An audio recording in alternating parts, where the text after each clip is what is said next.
6 दिसंबर 1992 यह वह दिन था जब न केवल बाबरी मस्जिद गिराई गई थी बल्कि इंडियन कॉन्स्टिट्यूशन के प्राइमल की भी धज्जियां उड़ाई गई। सुप्रीम कोर्ट ने यह आदेश दिया था कि लोग केवल शांतिपूर्ण ढंग से इकट्ठा हो सकते हैं, पूजा पाठ कर सकते हैं। कोर्ट ने विवादित जमीन पर किसी भी तरीके के निर्माण के लिए पाबंदी लगाई थी और ऑब्जर्वर भी तैनात कर रखे थे। और सबसे अहम बात यह थी कि यूपी के सीएम कल्याण सिंह ने कोर्ट को यह भरोसा दिलाया था कि कोर्ट के हर आदेश का पालन होगा, लेकिन यहाँ हर आदेश की धज्जियां उड़ाई गई। और इस सवाल का जवाब आज तक नहीं मिला कि आखिर बाबरी मस्जिद को गिराने वाले लोग तो कौन थे, उन्हें सजा क्यों नहीं दी गई, जबकि ये बात साबित हो चुकी थी।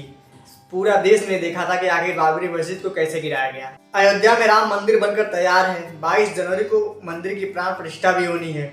लोग भक्ति और भावनाओं में झूम रहे हैं और बीजेपी इन धार्मिक भावनाओं की लहरों पर सवार होकर 2024 का लोकसभा चुनाव जीतने की पूरी तैयारी कर चुकी है। लिहाजा देखा जाए तो अयोध्या भगवान राम की प्राण प्रतिष्ठा से कहीं ज्यादा राजनीतिक और सियासी मंच बनता जा रहा है। राम मंदिर के बनने का सफर आसान नहीं रहा। इसके पीछे का इतिहास खूनों से सना हुआ है। आइए आज की इस वीडियो में हम बात करते हैं कि आखिर राम मंदिर में कब क्या हुआ, कैसे बना राम मंदिर। आइए पूरा इतिहास जानते हैं आज की इस वीडियो में। सबसे पहले जान लेते हैं कि बाबरी मस्जिद, जिसे एक विवादित ढांचा कहा जाता है, कैसे गिराई गई बाबरी मस्जिद, क्या हुई थी राजनीति और कैसे मरी पड़ी बीजेपी भगवान राम के नाम का सहारा लेकर पार्टी में जान डाल दी। 30 नवंबर 1992 से ही अयोध्या का माहौल बिगड़ने लगा था। कार सेवक अयोध्या आ चुके थे और कुछ आ रहे थे। मजारों को तोड़ दिया गया था। बाहर से आए कार सेवक को बाबरी मस्जिद के आसपास ही रोका गया था, जो काफी अग्रेसिव थे और उत्पात मचा रहे थे। 5 दिसंबर आया, मस्जिद को गिराने की रिहर्सल की गई। इस बात की जानकारी मस्जिद हाइजीनिक की जांच के लिए बनाए गए लिबरल कमीशन ने अपनी रिपोर्ट में की थी। 5 दिसंबर तक इस बात की खबर किसी को नहीं होने दी गई कि 6 दिसंबर को कुछ बड़ा होने वाला है। बाबरी को इस तरीके से सुरक्षा दी गई थी कि लग ही नहीं रहा था कि कोई कांड होने वाला है और कार सेवक वहां तक पहुंच पाएंगे। 6 दिसंबर की शाम सूरज ढल रहा था। पत्रकारों को एहसास हो गया था कि कुछ बड़ा होने वाला है, लेकिन यूपी के सीएम से लेकर देश के पीएम तक अनजान बने थे। आयोजन की जगह बीएचपी और बीजेपी के लीडर्स का आना जाना भी शुरू हो गया था। सुबह सुबह लाल कृष्ण आडवाणी विनय कटियार के घर पहुंचे। उसके बाद बाबरी के उस जगह पहुंचे जो विवाद बन चुका था। रानी के साथ थे मुरली मनोहर जोशी और विनय कटियार, और ये तीनों वहां का जायजा लेकर राम कथा कुंज की तरफ चल दिए। ये उस जगह से 200 मीटर की दूरी पर था और यहाँ नेताओं के लिए मंच तैयार किया गया था। मंच ठीक विवादित ढांचे के सामने लगाया गया था और इन तीनों नेताओं के बीच बीजेपी की उभरती हुई नेता उमा भारती भी वहां पहुंच गई। 11:45 पर फैजाबाद के डीएम और डीएसपी बाबरी मस्जिद का निरीक्षण किए। भीड़ बढ़ती जा रही थी और कुछ देर बाद भीड़ उमड़ी और उस वक्त पत्रकारों की जान खतरे में आ गई। किसी को पीटा गया तो किसी को कैमरे तोड़ दिए गए और किसी को बंदी भी बना दिया। उस वक्त न्यूज एजेंसी राइडर की रिपोर्टिंग कर रहे थे शरद प्रधान, जो बाद में बाबरी मस्जिद के गवाह भी बने। बेहद अहम गवाह, इतने अहम कि उन्होंने वीएचपी सेंटर में किसी को फोन पर बात करते सुना था कि कैसे बाबरी मस्जिद को गिराया जाएगा। आई ने उस फोन के कॉल को ट्रेस किया था और बात करने वाले पकड़े गए थे। शरद प्रधान की गवाही के चलते ही सीबीआई इस मुकाम पर पहुंची थी कि बाबरी मस्जिद अचानक नहीं बल्कि एक साजिश के तहत गिराई गई थी। शरद प्रधान लिखते हैं कि चाहे कितना भी टाइम बीत जाए, ऐसा लगता है कि जैसे वो सब कुछ कल ही हुआ था। वीएचपी ने घोषणा की थी कि वो सुबह सुबह सरयू किनारे से 2 मुट्ठी बालू लेकर मस्जिद के सामने बने चबूतरे पर डालेगी और वहीं साधु संत एक धारदार हथियार से उस चबूतरे पर टुक टुक कर कार सेवा करेंगे। शरद प्रधान कहते हैं कि मैंने उस घटना को बहुत करीब से देखा है। मैंने देखा है कि मस्जिद के विशाल गुंबद को कैसे गिराया जा रहा था। वीएचपी के घोषणा के बाद शरद प्रधान वीएचपी के मीडिया सेंटर पहुंचे, क्योंकि यहीं ज्यादातर लोग एसटीडी कॉल करने के लिए फोन का इस्तेमाल करते थे। आगे शरद प्रधान अपनी गवाही में कहते हैं कि जब मैं वीएचपी सेंटर पहुंचा तो वहां 12-13 सीढ़ियां चढ़नी पड़ती थी और जब मैं लास्ट सीढ़ी चढ़ने ही वाला था तब मैंने कुछ ऐसा सुना कि वहीं थमा का थमा रह गया। फोन पर बात करते हुए मैंने किसी को सुना कि वो बाबरी मस्जिद को गिराने की बात कर रहे थे। उसने कहा कि हाँ 200 वसूलियाँ, बेलचा, तसला और मोटे वाले रस्से कल सुबह तक यहाँ पहुँच जाने चाहिए। और ये सब सुनकर मैं दंग रह गया। उसके बाद मैंने 2-3 सीढ़ी नीचे गया और फिर उसके बाद ऊपर आया, ताकि फोन पर बात करने वाले को ये शक न हो कि उसकी बात किसी ने सुन ली हो। बीसीसी की रिपोर्ट के मुताबिक शरद प्रधान कहते हैं कि मैंने ऊपर जब जाकर देखा तो वहाँ कोई नहीं था, बात फोन पर ही हो रही थी। फिर मैंने भी न्यूज एजेंसी को फोन किया और फिर 6 दिसंबर को समझ में आया कि फोन पर हो रही बातचीत का मतलब क्या था। हजारों कार सेवक ने मस्जिद पर हमला बोल दिया।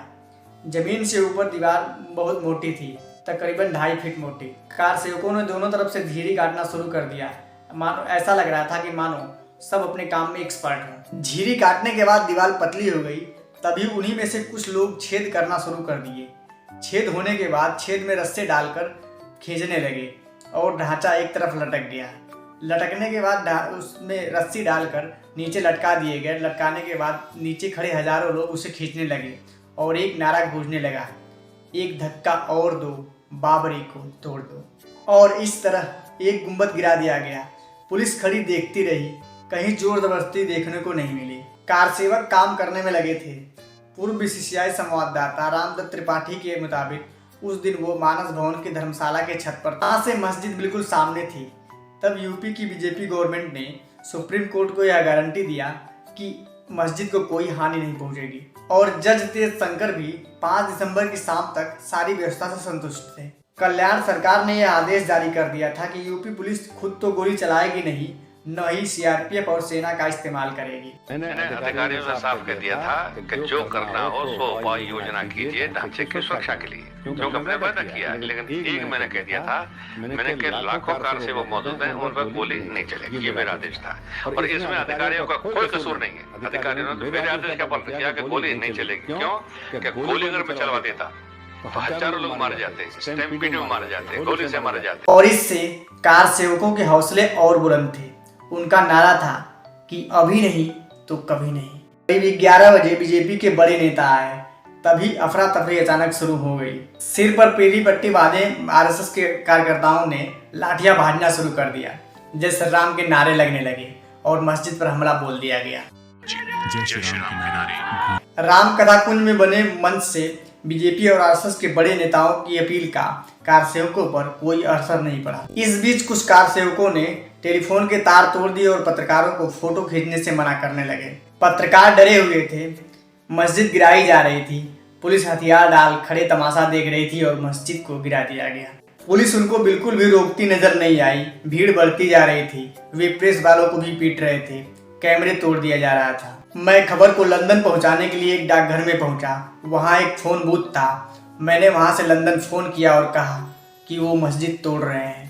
पुलिस भाग गई है और हालात कंट्रोल से बाहर है। इसके बाद मैं फिर अयोध्या जाने के लिए कुछ पत्रकारों के साथ कार में बैठकर मस्जिद के पास से गुजर रहा था। तभी कुछ कार सेवकों ने मुझे घेर लिया और मुझे मारने की बात करने लगे। कुछ चर्चा करने लगे कि इसे मारा जाए या छोड़ दिया जाए।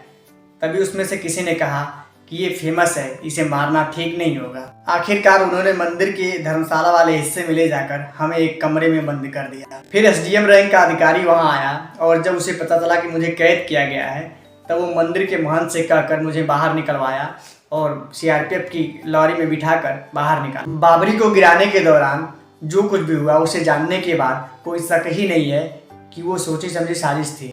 पत्रकारों को रिपोर्ट ने बताया कि वहां मंच से घोषणा की जा रही थी कि ढांचा अब गिरने वाला है। जो लोग ढांचे पर हैं कृपया करके नीचे उतर जाए। इधर गुंबद गिराए जा रहे थे और एक मंच पर खड़े बीजेपी नेता उसे गिरता देख रहे थे। अब चलते हैं यूपी के सीएम हाउस की तरफ ताकि ये जाना जा सके कि उस वक्त यूपी के सीएम कल्याण सिंह आखिर कर क्या रहे थे। यूपी के पूर्व मंत्री बालेश्वर त्यागी ने बाबरी के संदर्भ में एक किताब लिखी है जिसका नाम है जो याद रहा। इसमें उन्होंने लिखा है कि 6 दिसंबर की सुबह जब मैं सीएम हाउस कालिदास मार्ग पहुंचा तो उस दिन पता नहीं क्यों मुझे लखनऊ की सड़कों पर रौनक दिखाई नहीं दे रही थी। जैसे ही आवास पहुंचा स्वास्थ्य मंत्री सूर्य प्रकाश शाही भी वहां आ गए। आवास के अधिकारी वहां लान में खड़े धूप सेक रहे थे। तब तक सीएम कल्याण सिंह निकली और बोले अभी थोड़ी देर में आ रहा हूं, और गाड़ी में बैठकर चले गए। हमने अधिकारियों से पूछा कि कहाँ गए हैं। पता चला कि पर्सनल कैपेसिटी में मिले आवास को देखने गए हैं। तब मेरे मन में आया क्या कालिदास मार्ग वाला आवास छोड़ना पड़ेगा। कुछ देर बाद सीएम लौटे और मुझसे पूछा क्या खाओगे, ऑमलेट मंगवाएं। मुख्यमंत्री ऑर्डर देकर बात कर ही रहे थे तब तक राजेंद्र जी और लालजी टंडन वहां आ गए। राजेंद्र जी को खबर मिली थी कि कुछ कार सेवक गुंबद पर चढ़ गए हैं और ये सुनकर राजेंद्र जी कंट्रोल रूम से अयोध्या के एसडीएम से संपर्क किए। बालेश्वर त्यागी के मुताबिक मंत्री सीएम हाउस पहुंचने लगे थे। दूसरी तरफ दिल्ली के फोन ने भी शोर मचाना शुरू कर दिया था। अटल जी के 3 फोन, गृह मंत्री के फोन, पीवी नरसिम्हा राव के भी फोन आए थे। दोपहर 2 बजे के आसपास वहां तत्कालीन डीजीपी एसबीएम त्रिपाठी आए और अयोध्या जाने के लिए एरोप्लेन मांगी। सीएम ने कहा कि आप एरोप्लेन ले जा सकते हैं, लेकिन मुझे वहां अयोध्या को लेकर जो खबर आ रही है, मुझे नहीं लगता कि आप वहां जाकर कोई ठोस कार्रवाई कर पाएंगे।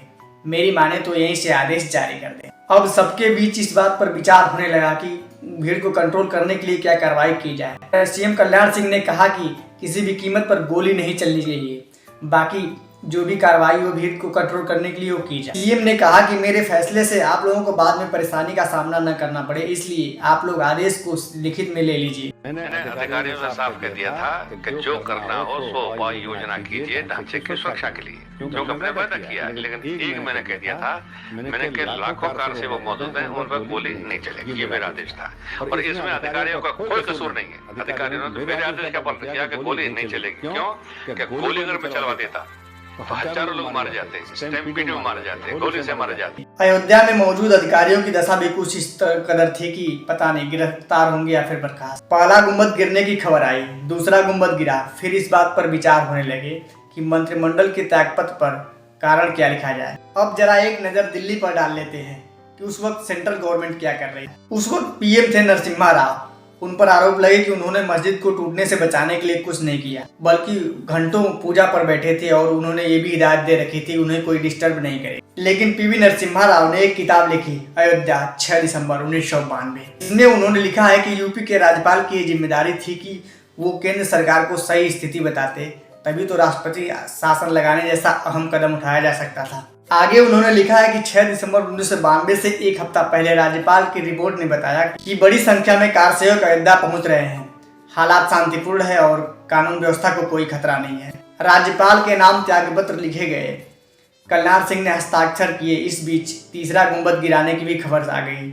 शाम 4:30 बजे मुख्यमंत्री के नेतृत्व में सभी मंत्री राजभवन पहुंचे और राज्यपाल को त्यागपत्र सौंपा गया। उन्होंने पूछा यह कैसे हो गया। बाहर पत्रकारों ने सीएम से पूछा कि अंदर राज्यपाल से क्या बात हुई, तो सीएम ने बिना जवाब दिए वहां से चले गए। और बाद में न्यूज आई कि कल्याण सिंह गवर्नमेंट को बर्खास्त कर दिया गया है और कल्याण सिंह की बीजेपी गवर्नमेंट भी चली गई। मगर बीजेपी ने उस वक्त जो फसल बोई थी, आज वो फसल इतनी अच्छी हो गई है कि विपक्ष उनके सामने टिक भी नहीं पा रहा है। और अब बीजेपी 2024 में उसी फसल को काटने की तैयारी कर रही है, क्योंकि विकास का तो मुद्दा बचा नहीं है। तो अब भगवान राम की प्राण प्रतिष्ठा ही उन्हें फसल देगी। बाकी आपकी इस वीडियो के बारे में क्या राय है, अपनी राय कमेंट में बता दें और साथ ही चैनल को सब्सक्राइब कर लें। धन्यवाद।